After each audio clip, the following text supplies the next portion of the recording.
Emerging narratives following the Stefon Diggs trade. Was he actually their third option? Plus, come on, what are we doing here? Let's go inside the locker room. Yeah. It's the locker room on YouTube. You know what it is. Let's get it. Hey. Locker room. Yeah, we in the locker room.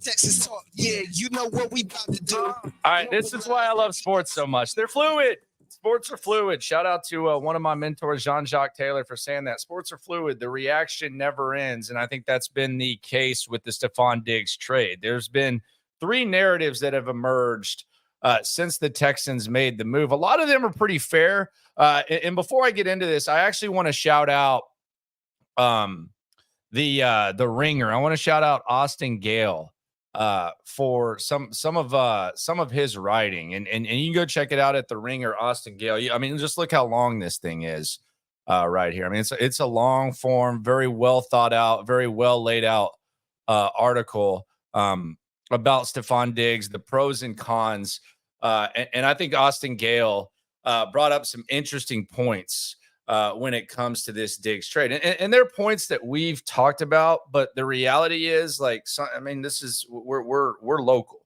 This is where you come to get the pulse of what's going on. But a lot of times when people talk about the Texans, you don't know that they really grasp the deal. But he asks some interesting questions. I would say that we'll get into in his article.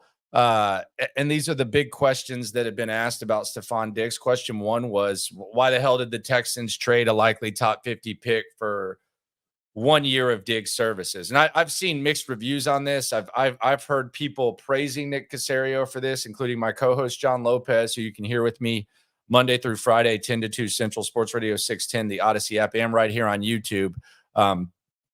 That question was asked. I'm kind of going to attack that one because I think it needs to be looked at a different way than it is in absolute form.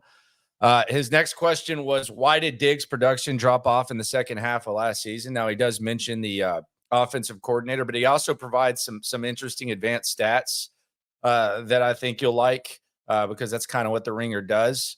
And then the final question was, can Diggs chill out for a year to help CJ Stroud and the Texans offense, which is obviously the $1 million question of all. And he wraps up the column saying, if Diggs disrupts what is objectively one of the brightest futures for a team right now, just to sign, this one hurts, just to sign a new contract with, say, the Chiefs in 2025, this will be quite the misstep for the Texans. And that's an interesting way to look at it. I strongly recommend checking out Austin Gale's work on Stefon Diggs.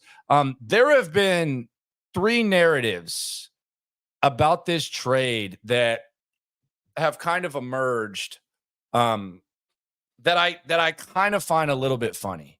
And I find a little bit interesting from my perspective. Narrative number one, and this was the story that Pro Football Talk picked up. I see that this is kind of the hot talk in Buffalo is Diggs argued with Josh Allen. No kidding. We already knew there was drama there. That was clear as day. There was a day where he left the facility. Sean McDermott said he left the facility, and then the next day Sean McDermott said he didn't. And then you had Josh Allen blaming the media for hyping it up and gassing it up. This was Sean McDermott. Let's just go back in time. This was Sean McDermott. Keep in mind, this was the day after Sean McDermott said that Stefon Diggs had left the facility. Now, all of a sudden, we're going to get all these reports about how bad he was. Here was Sean McDermott. Now, I wanted to follow up on my comments regarding Steph's situation from yesterday. And doing so, hope to provide better clarity for all, right? Okay, and a better understanding of Coach. The situation. So I think there's a lot of things out there that aren't accurate. Let me be clear. Steph did everything that he was asked to do. He was here Monday and executed his physical on time. Steph reported yesterday, Tuesday, and reported for meetings, at which time we had a good conversation.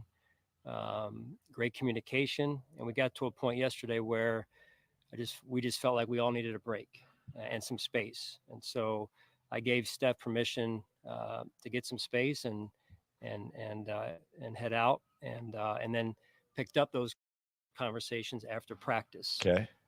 So let me make it clear: it was not Steph leaving unexcused. He was excused Okay. by me. All right, Coach. And so those conversations have got us to what I think and believe is a great spot. All right. So, I mean, yeah, okay. They argued, like, obviously. Is that what we're going to do now? Are we all of a sudden going to get a lot of reports out of Buffalo that Josh Allen and Stefon Diggs had issues? Like an argument is going to be news. What are we doing here? I say that's a narrative, but like, no kidding. We knew this. Like, we know that he's got a strong personality. We saw how it ended in Minnesota. We saw it ended in Buffalo. So I find that somewhat amusing. It's going to be more amusing as more and more stuff kind of emerges with this.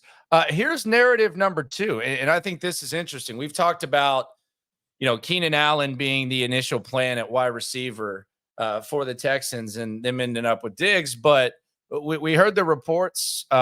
Sometimes reports are false, but we heard the reports that the Texans wanted Eric Armstead. Eric Armstead confirmed that himself on his podcast, which I think it's just starting. It's called Third and Long. Shout out to Eric Armstead. You can tell he's about to say something serious. But here was Eric Armstead talking about the Texans and the process of the Texans wanting him and not landing him. The Texans tried to trade for me. Didn't even want me to become a free agent. Tried to trade for me. I thought I was going there. Trade fell through. Boom, I ended up hitting free agency. And Buffalo was in the mix. So all you people online, talking about the Bills, I don't know where you guys are getting your sources from, but they were in the mix. The Jags, man. The Jags were in the mix. There's a few other teams in the mix. So there you go. So the Texans wanted Armstead, which I think is interesting for a number of reasons, because the chances are if you bring in Armstead, you might not be able to go get Diggs, might not have been able to go get Allen. So I would assume that perhaps they stay at 22 and wide receivers a little bit more of a need, and they never make the Minnesota trade in the first place if they land Armstead or if they land Allen. But there it is, straight from Armstead, that the Texans were interested. So you can make a case that Armstead was the original plan, Allen was the second plan, and then Diggs was the third plan, which is interesting. Final narrative that is interesting in this Diggs thing is that the Texans, they gave up too much. Texans gave up too much for Stefon Diggs. You heard Gale in his Ringer piece say that that the Texans gave up a top 50 pick or whatever for Stefon Diggs. Here's my thing there. You have to factor in. You don't have to, but if you want to just be like an absolutist and say, yeah, they gave up this pick, that's fair. But the extra draft equity has to come into play when it comes to the aggressiveness that you're willing to execute when it comes to trading. They still have every draft pick that they had before this trade in this draft, they have. They have a full draft next year. They have a first, second, third. So they have a full draft. Furthermore, if you go and let's say you take out a loan to get a home, and the only reason you're taking out the loan is to get that home, you can sit there and say, okay, I got these hundreds of thousands of dollars to get a home. And someone can sit there and say, well, you should have used that hundreds of thousands of dollars somewhere else. You could have gotten this. Sure, you could have. But the reason you took out the loan was to get the home that you wanted. The Minnesota trade, if you follow it, after missing out on Allen, trading with the Vikings, getting the extra second round pick, essentially trading back 19 spots and getting Stefon Diggs and just giving them that extra second round pick. The reason that trade was made and the reason you had that pick was because that was your initial plan. Now, I guess you could sit here and say, well, you took out that home loan. You could always pivot, but you took out that loan for that. Now, whether or not Stefon Diggs ends up justifying the quote loan or what you did with the Vikings, that's to be determined. And whether or not that home ends up lasting and looking well, that's to be determined. But the reason you made that trade was to make this move. I think it's obvious. You saw the Titus Howard restructure and all of that. Like the reason you did it was because of that. So you can get absolute and say they gave up this pick. That's cool. I don't think they give up that pick unless they're looking for Diggs, because we got to admit the move was confusing. Like we were sitting there saying, okay, why do you trade out of 22 now? Okay, maybe they like day 2, which it seems like they do. But the move was the move was made because you were going to get that extra second round pick and give it up for Diggs. That's why that's the sense of the Vikings trade. Now, the reason they're trading picks next year, maybe they do like where they're sitting now that they've established, where they're going to focus their studies on and whatnot on day 2.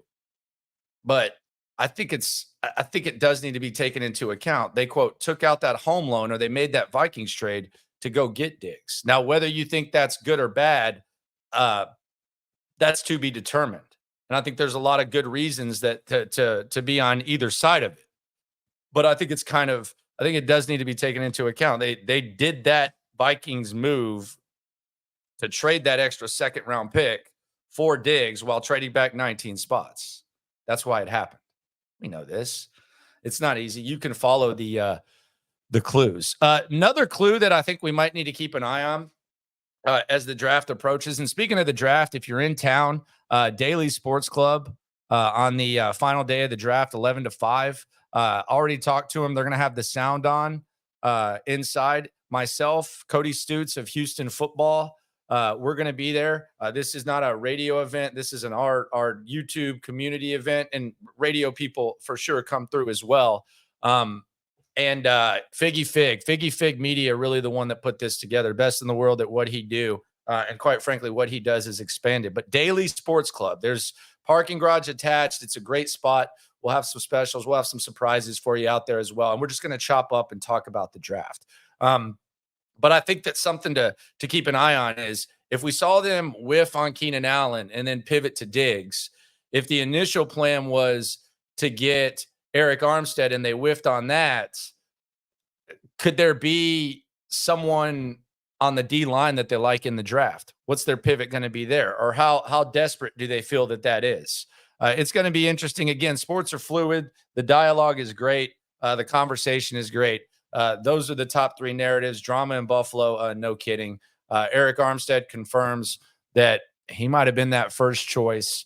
And then you had the notion that the Texans gave up too much to get Diggs on a 1-year deal, which is kind of there's a roller coaster. Some people think that's a good thing. Others think it's bad. But I do think you've got it as far as the deal, because the deal is what 1-year deal is why people might be hesitant on it. But I do think it needs to be factored in that they took out that Minnesota trade was made to do this. Subscribe, like, right along. Appreciate you for coming through. This is another edition of the Locker Room. Fun times ahead. The draft is approaching, and my goodness, the Stefon Diggs dialogue is going wild. Thanks for coming through. We're all in it together when it comes to this Texan stuff. Locker room, yeah, we in the locker room. Texas talk, yeah, you know what we about to do. Localize every angle's what we really do. We the source, we the pulse of the city too. Landlocked, got the